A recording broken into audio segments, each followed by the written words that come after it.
Un café con la palabra. Bienvenidos a este espacio en el que podemos disfrutar de la palabra de Dios acompañados de una tacita de café.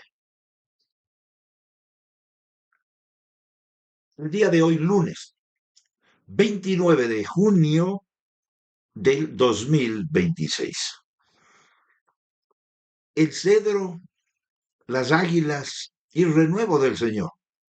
La soberanía de Dios sobre los reinos y la esperanza del Mesías. En el libro de Ezequiel, en el capítulo 17, habla de dos grandes águilas y presenta una de las parábolas proféticas más, diríamos, elaboradas del Antiguo Testamento. Mediante la figura de dos grandes águilas, una vid y un cedro, Dios revela tanto el fracaso de los gobernantes de Judá como su absoluto dominio sobre la historia.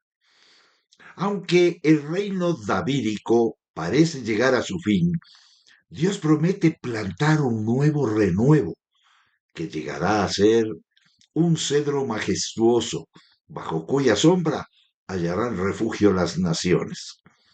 El mensaje combina juicio inmediato con esperanza mesiánica futura.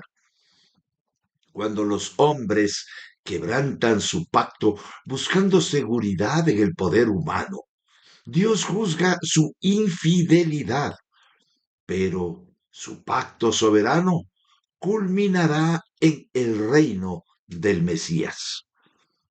Ese reinado del Mesías por 1000 años aquí en la tierra. El capítulo ocurre poco antes de la destrucción definitiva de Jerusalén, alrededor del año 586 a.C.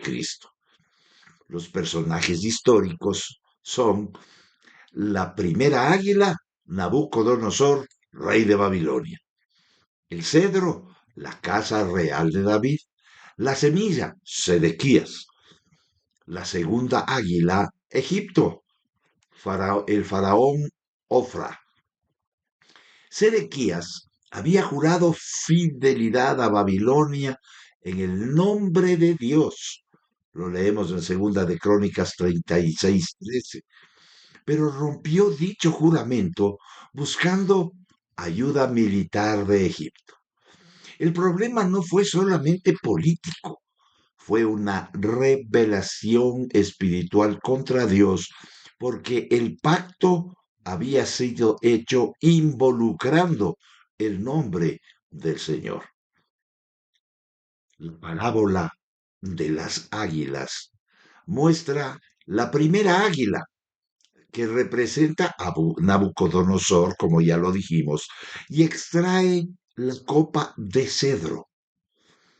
Es decir, conquista Jerusalén, deporta al rey Joaquín, lleva cautivos a los nobles. La semilla plantada, Nabucodonosor establece a Sedequías como rey vasallo. Era una oportunidad para vivir en paz bajo la disciplina divina. La segunda águila, la vid, vuelve sus raíces a Egipto. Aquí aparece el pecado. No era prudencia política, era incredulidad. Por eso rompe el pacto. Preferían confiar en alianzas antes que obedecer a Dios, que es similar a lo que está pasando hoy. Y la iglesia está involucrada en eso. Toda confianza puesta fuera del Señor termina produciendo esa ruina. En el Salmo 20, versículo 7, leemos: estos confían en carros. Es decir, en el transcurso de el ser humano sobre esta tierra, y especialmente el pueblo de Israel, miramos que enseguida ponía la confianza en lo que ve. Y ahora veamos nosotros como iglesia. Nacemos en Cristo, Estamos viviendo bajo su amparo, protección, bajo los lineamientos de Él, hablados por el Espíritu Santo en la palabra. Pero aún así nuestra confianza es en otras cosas. Enseguida confiamos en lo que vemos. La explicación divina es dada por Dios desde los versículos 11 al 21 y el Señor interpreta su propia parábola o da a entender la parábola. El pecado de Sedequías no solamente rompió un tratado político, violó un juramento hecho delante de Dios. Y así lo leemos en el versículo 19. Mi juramento que menospreció y mi pacto que quebrantó, dice el Señor. Aquí aparece una doctrina fundamental. Dios considera sagradas las promesas hechas en su nombre. El quebrantamiento del pacto fue una ofensa directa contra Dios antes que contra Babilonia. Si bien es cierto, se rompió el pacto con Babilonia, pero era contra Dios. Leemos en el libro de Eclesiastés capítulo 5 versos del 3 al 5. Si has hecho una promesa a Dios, no tardes en cumplirla, pues Dios no ama a los tontos. Si le has prometido, hazlo. Más vale no prometer algo que prometer sin cumplir. No sea que por eso sufras un percance y deberás confesar ante su ángel. No lo había pensado. Necesitas de una promesa que va a irritar a Dios y a acercarte sin sabores. Y eso dice el texto. La soberanía divina como doctrina aparece aquí. Todo el capítulo demuestra que no Babilonia, no Egipto, no Judá, sino Dios gobierna los acontecimientos. Dios gobierna absolutamente todo. Por muy difícil que sea una situación, Dios está en control. Dios gobierna esos acontecimientos. Él levanta reyes, Él derriba reyes, Él usa incluso imperios paganos para cumplir sus propósitos. El propósito del Señor nunca dejará de cumplirse. Muchas veces los creyentes intentan resolver sus problemas mediante recursos carnales, mediante la fuerza, mediante el entendimiento, la comprensión, pero Dios llama a depender única y exclusivamente de Él. La promesa del gran cedro que cambia completamente el tono del texto. Después del juicio aparece la esperanza. Tomaré yo, dice el texto. Es Dios quien actúa, no el hombre, no Israel, no los reyes. Dios mismo plantará un nuevo renuevo, el renuevo mesiánico. Este versículo apunta claramente al Mesías. Y las imágenes que recuerdan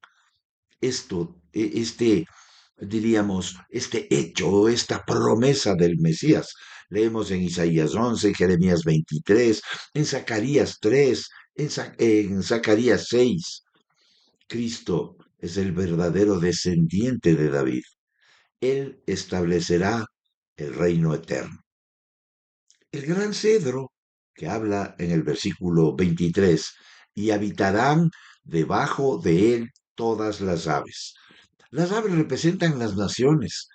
El reino del Mesías será universal. Este pasaje encuentra su cumplimiento definitivo en el reino futuro de Cristo, los 1000 años o el milenio como conocemos aquí en la tierra. El pacto davídico nunca fue cancelado. Será plenamente cumplido cuando Cristo reine desde Jerusalén en el milenio. Esta es una verdad bíblica que no la podemos cambiar y muestra la soberanía de Dios. A veces pensamos, qué difícil el tiempo que estamos viviendo actualmente, pero sabe, Dios está en control. Nada sale del control de Dios. Así que nuestra confianza es en el Dios que tenemos, un Dios de amor, un Dios cuyos atributos se muestran durante todo el peregrinaje del ser humano en esta tierra. Pero por sobre todo vemos hoy el cumplimiento de muchas cosas y la soberanía de Dios mostrándose en todo momento. Pues que el Señor les bendiga y meditemos sobre esto y tengamos la fe y la confianza en que Dios está en control. Que el Señor le bendiga y será hasta la próxima.